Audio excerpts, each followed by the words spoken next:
Vítejte u zpráv z Křižan. Obce Křižany a Žibřidice si 22. října 2011 připomněly sté výročí otevření budovy základní školy v Žibřidicích. Od které doby byla v obci škola, není přesně známo. První písemné záznamy o provozování školy však pocházejí již ze 17. století. Malá kapacita byla hlavním důvodem výstavby nové školní budovy v podobě, kterou známe dnes. Stavba hlavní budovy proběhla na přelomu let 1910-1911. V této době patřila mezi nejkrásnější v okrese Jabloné v Podještědí. V 80. letech byla přistavena budova školy pro druhý stupeň výuky. V 85. a 6. roce jsme to dělali. Na jaře si pamatuju, že tam pršelo bahno a jsme tam kopali vždycky v sobotu, ráno v 8 nástup a ve třídě jsme měli tabulku a tam si každý psal, kolik těch hodin oddělal na té nové škole. To bylo hodně zajímavé. Oslavy z tého výročí vzniku školy byly velkou společenskou událostí. Den otevřených dveří spojený s prohlídkou a výstavou fotografií školy byl důstojným připomenutím všech, kteří se o chod školy zasloužili. Absolventi zavzpomínali na mnoho pedagogů. Patřil mezi ně také pan Josef Vládek, bývalý ředitel školy. Založil za svého působení na škole včelařský kroužek, který úspěšně funguje dodnes. Kvůli tomu, že tady zůstali včelí ve včelině, jo, tak on začal včelařit. A jak on se jmenoval? Josef Vládek. Ale to byl ředitel doopravdy. Naučil nás hodně tady. Mě teda osobně, jo, hlavně výkresy a tohleto potom v učilišti neměli jsme s tím problém. Jo. Jsem měla ráda pana učitele Kšenka, paní Kšenkovou, Munzara. Nevzpomínalo se jen na učitele, ale také na spolužáky. Nás bylo 21, ale vycházelo nás asi 15. Jeden spolužák už i mezi námi není. Taky bych ráda na něj vzpomněla. Roman Kosinu zemřel, když mu bylo 14 let, akorát když jsme ucházeli 8. třídu. Ke starým dobrým školním létům patřila také školní kamna. My jsme tady zažili ještě kamna, kde se topilo uhlím, dřevem.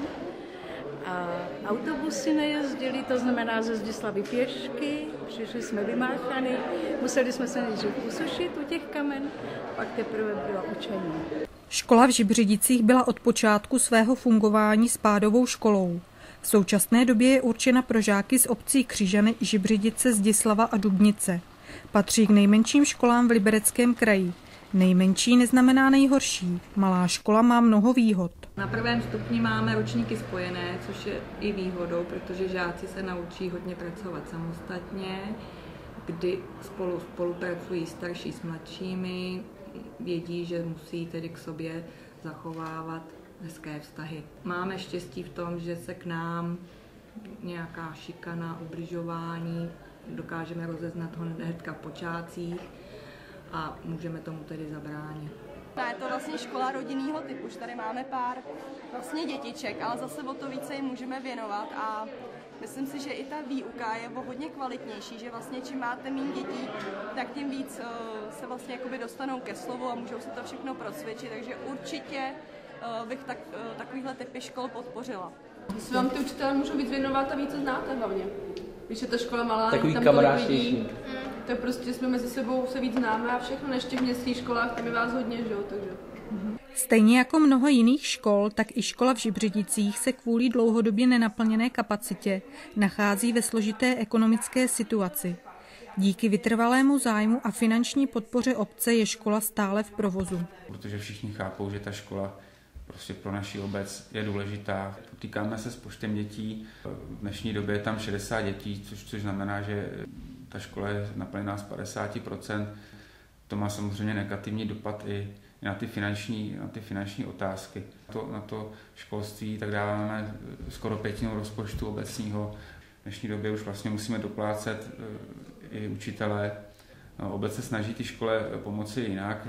Je zrekonstruované hřiště a dalším projektem, který budeme realizovat v příštím roce, tak je v podstatě komplexní zateplení školy a výměna zdroje. Energeticky klesne ta náročnost a samozřejmě dopad na ten finanční rozpočet té obce jako takový. No a to je právě to, že to je hezká škola, strašně, i když je to těch 100 let, je to hezký, jo, má to něco v sobě, ale nedá se tady nic předělat, protože jakmile budete chtít něco předělávat, narušíte. Tak buď to celý to předělat, že jo, na to nejsou peníze, anebo prostě to udržovat, to znamená lepidlem, sádrou a tady tím.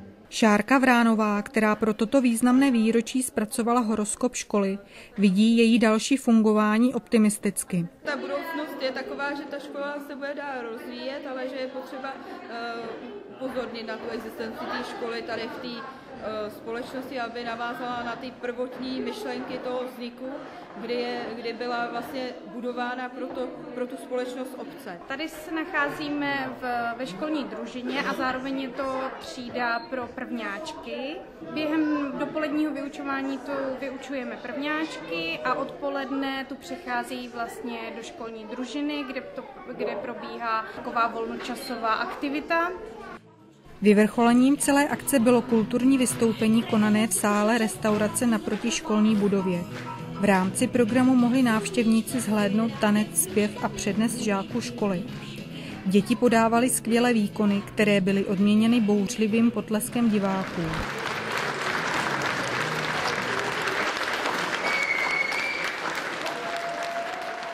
V projevu paní Naděžda Urbanová zavzpomínala na své předchůdce a uvedla pár čísel ze statistiky. Například od založení do letošního roku ukončilo školu 1224 žáků. K oslavám z tého výročí nechyběla mnohá přání.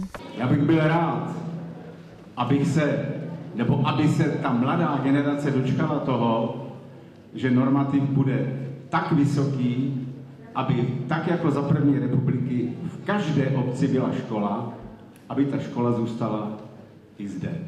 Obec bez školy je jako člověk bez ruky. Ono se dá bez té ruky žít, nicméně ta ruka chybí. Takže já doufám, že nám tu ruku nikdo nevezme a za 100 let se tady takhle nesejdem, ale že za 100 let to výročí zase bude oslava a bude ta škola pořád tady fungovat. Děkuji. Společenská úloha školy v obci je neoddiskutovatelná. Pevně doufáme, že škola v Žibřidicích překoná složité období nejistoty. Věříme, že s rostoucím počtem obyvatel ve spádových obcích poroste také zájem rodičů o zařazení jejich dětí do místní školy a její existence bude zachována i pro budoucí generace.